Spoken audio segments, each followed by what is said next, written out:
Hello and welcome to Flip Teach, and in this session we'll be looking at Vealey's sports confidence model. So the two main components we need to identify is sports confidence, which is the belief or degree of a certain individual possesses about their ability to succeed, and the other aspect is self-efficacy, which is that same confidence we have but in a particular situation. So we'll take a look how Vealey breaks this down through his model. So he suggests that every person has an existing level of sports confidence, but it can vary from situation to situation. So we need to put this into a sporting context. So for example, let's say you took up boxing. You may have a certain confidence towards that particular activity. However, if you then take part in, let's say, something like snowboarding, your level of confidence may be going to change. Now that might seem like common sense, but let's work through this and look at the different components. So, Vealey suggests that there is a sports confidence trait, and this is the existing level of confidence you have about a particular sport. You may be a confident sports person.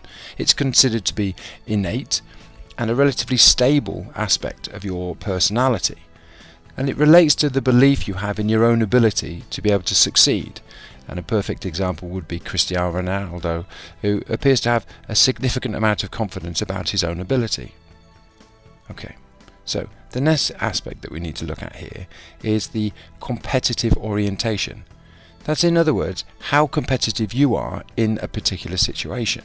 So for example, if I was doing football, I very well may be quite competitive, but if I'm doing golf, I'm not that fussed about that, so I may only do it for leisure. So therefore my competitive orientation towards that particular activity would be relatively low. So these two aspects are going to then impact on my sports confidence state. And this is talking about in a particular situation. Is my confidence or my self-efficacy about my ability to perform at that particular task. So again, what we can do is think of different examples. So for example, snowboarding or football. What would be your self-efficacy in relation to that? So that feeling of confidence is going to impact on my behavioural response. So depending on what my behavioural response is going to be, I'm going to exhibit certain types of behaviour. It might be an approach behaviour, high self-esteem, high confidence towards that particular activity. But if I've got low confidence state, then I may exhibit other different types of behaviour. I may become anxious, apprehensive about the particular task, tentative, and I may exhibit what's called avoidance behaviour, where you get somebody else to potentially do the task for you. In other words, we're going to have a poor performance. Okay, so there are behavioural responses. Let's move on and see what happens next. So once we've had our behaviour, then there is a subjective outcome. In other words, how do we actually feel about what's happened? And we may gain some satisfaction if we've done very well, but also disappointment if we don't. And this then is going to impact on my trait and also potentially my state confidence again. So as with Usain Bolt, it's going to increase his confidence significantly about his performance, but somebody who's not done as well because of their behavioural response is now going to have even less potential confidence towards that particular situation. So see here, we've got that increase in that innate confidence, but also an increase in my competitive orientation. I may become more competitive towards it, but also it may increase my state confidence about my ability to perform that particular task. So you can see how the model ties in very well. It draws itself back upon itself. So in other words, the more confident you are, the more likely you'll have a positive performance. And the more positive the performance, the more likely you are to have a better outcome. So confidence is actually impacting on performance. So let's just work this through. Let's say we've got somebody who's got a high confidence and a low confidence. We would turn around and maybe refer to this as our trait confidence. Alright, so that's just how confident we feel about a particular sport. So let's say, for example, so we decide to go and play golf. Now, one of these people has a high confidence or a high state confidence about this particular task, and the other person doesn't. So what do you think the impact is then going to be? Okay, so it may be that then they have a high competitive orientation or a low competitive orientation because they're not overly confident about them in that particular state, their ability to perform at golf. So the knock-on effect is then we're going to have behavioural changes. It may be that one person is very confident about taking a shot, so volunteers to do that, tries more challenging aspects to the particular task, or it may be that someone exhibits avoidance behaviours and chooses not to take part in the activity, or they may just have a poor performance, as we noted before.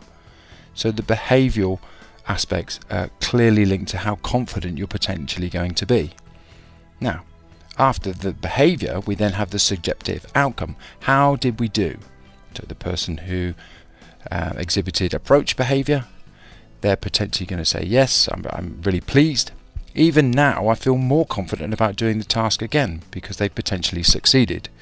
However, somebody who has not succeeded or had a poor performance, this is just going to enhance their lack of confidence towards that particular activity. They may show avoidance behaviour and they feel less confidence even than they did before. So therefore we have our subjective outcome. And the likelihood is that that person's not going to take part in the activity again. So this is our practical application, isn't it? So what we need to do now is have a look how we're going to score marks in relation to an exam question. Alright, so here's the answer to, here's the question to this here. And I just want you to pay attention to the first part because the second part we'll be looking at in a different video. So it's here, it's the ability to explain. So that's the command word. So we need a little bit more than just stating what it is. We need an implication behind the impact. And here you can see in the answer, they've worked their way through the model. That's nice and easy for us to do. We will just literally follow each one of the stages we've just worked through. But what they do is they describe each one of the components.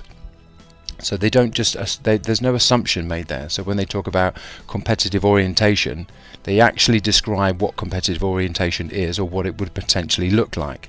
So that's the first thing to recognize. The other thing is that what they're doing, and they do this all the way through, is they link it to an example because it does ask for that in the question.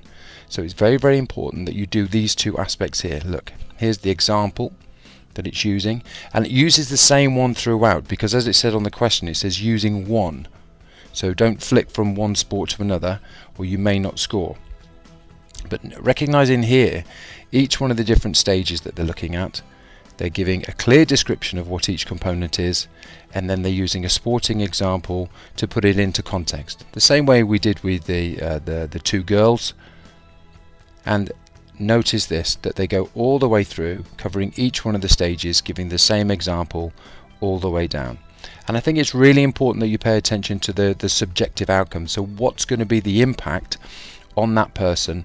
So first and foremost is their orientation towards it, and here you see the subjective outcome. For example, the football player may lose confidence and they may lose competitive orientation towards that particular component. So it's absolutely essential that you work all the way through and you continue the example all the way to the very, very end. Okay, that's the end of the session. Thanks for using Flip Teaching.